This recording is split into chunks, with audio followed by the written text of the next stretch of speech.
Бүгін біздің инноватив колледж мекемесі осы Қазақстан Республикасының тәуелсіздігінің 30 жылдығына байланысты өткізіліп жатқан виртуалдық кітап көрмесіне қатысып отыр. Жаңағы кітап көрмесінде біз тәуелсіздікке қатысты бөліктерге бөліп қарастырдық.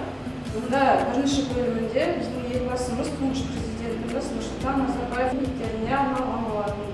Бұл жерде жаңа тәуелсіздікке жеткенге дейінгі біздің жеткен жетістіктеріміз, жаңағы жіберілген кемшіліктеріміз туралы ой толғауларын Нұрсұлтан Әбішұлы жеткізген болатын.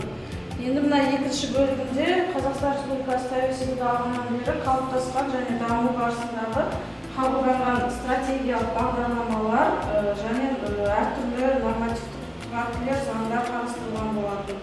Келесі бөліміміз Қазақстан Республикасының тәуелсіздігін алғанға дейінгі жаңағы тарихы қарастырылған және 30 жыл бойындағы 30 асу 30 белес деген жаңағы жеткен жетістіктеріміз туралы жылдар бойынша белгіленген болатын.